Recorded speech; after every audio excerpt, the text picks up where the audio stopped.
Assalamualaikum warahmatullahi wabarakatuh. Terima kasih pemirsa, Anda masih tetap bersama kami di Breaking News Pemburu TV. Tentunya ada banyak pilihan berita-berita menarik. Baiklah, kita ikuti kabar selengkapnya. Pengucapan Sumpah Presiden Republik Mahkamah Agung mengabulkan uji material pasal 3 ayat 7 PKPU terkait penetapan pasangan calon presiden dan wakil presiden. Dalam pertimbangannya, MA berpendapat bahwa KPU mengeluarkan norma baru berupa Undang-Undang Nomor 7 Tahun 2019.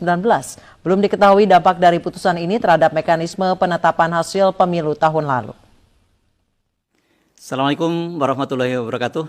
Apa kabar Anda semua? Lama tidak berjumpa dan saya Herzun Arif dari Forum News Network akan berbagi satu cerita yang cukup menarik, kisah yang cukup menarik. Saya baru saja mendapat kabar yang cukup menarik berkaitan dengan hasil pemilihan presiden tahun 2019 yang sempat disengketakan di Mahkamah Agung, dan gugatan ini diajukan oleh Ibu Rahmawati dan kawan-kawan, dan yang menjadi objek gugatan adalah peraturan KPU nomor 5 tahun 2019 tentang penetapan calon presiden dan wakil presiden terpilih. Dan seperti kita ketahui dalam pasal 3 ayat 7 peraturan KPU nomor 5 disebutkan bahwa dalam hal hanya terdapat 2 pasangan calon dalam pemilu presiden dan wakil presiden, KPU menetapkan pasangan calon yang memperoleh suara terbanyak sebagai pasangan calon terpilih. Nah, objek keputusan KPU inilah yang digugat oleh Bu Rahmawati dan kawan-kawan. Beliau berdasarkan data yang saya punya, beliau melakukan register atau mendaftarkan gugatannya pada tanggal 14 Mei 2019. Dan kemudian pada tanggal 21 Mei 2019, KPU memutuskan bahwa pemenang pemilu atau Pilpres 2019 adalah pasangan Jokowi Ma'ruf Amin. Nah, yang menarik kemudian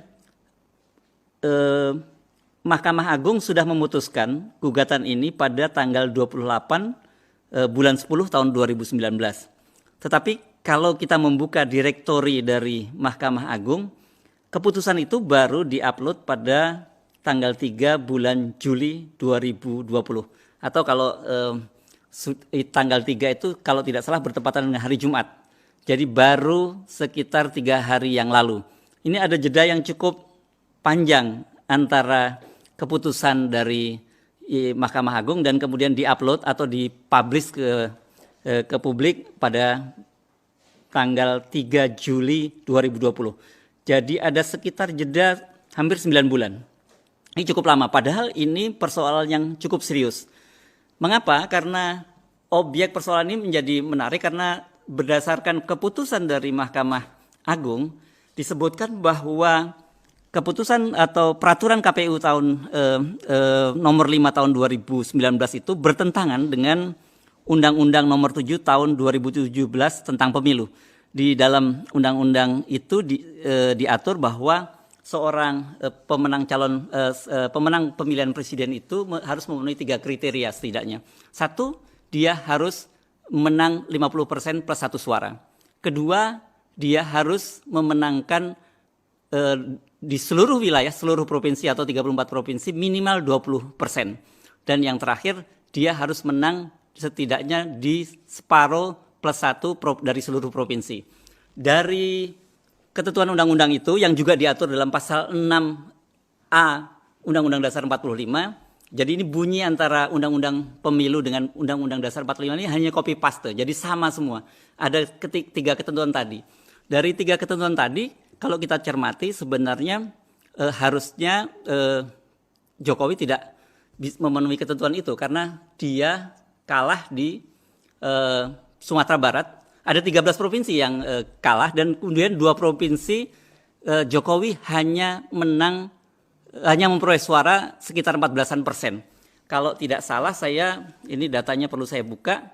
Di Aceh Jokowi hanya mendapat 14,48%, 14,41%. Sementara di Sumatera Barat lebih kecil lagi, jumlahnya aja 14,65%.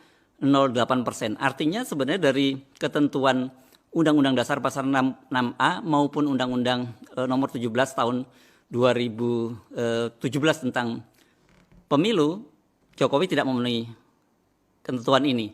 Nah, yang jadi menarik mengapa kemudian yang kita pertanyakan mengapa putusan itu begitu lama dipublish, padahal kita tahu Presiden dilantik pada tanggal 20 Oktober 2019 dan kemudian putusan ini hanya sepekan berselang, tanggal 28 bulan 10 tahun 2019. Tentu ini akan menjadi objek yang cukup menarik bagi kalangan ahli hukum, terutama para pakar hukum tata negara. Diskusi-diskusi ini saya kira akan menjadi wacana publik di tengah situasi COVID yang sekarang sedang melanda. Nah, saya beberapa waktu ke depan akan coba terus mengupdate ini dan saya akan coba menghubungi Ibu Rahmawati sebagai penggugat dan juga tentu menarik kalau kita diskusikan dengan para ahli hukum tata negara. Nah, melalui channel ini terus ikuti karena Forum News Network akan melakukan update-update bersama saya tentang berbagai persoalan politik termasuk juga masalah-masalah ketatanegaraan yang sekarang sedang gonjang-ganjing.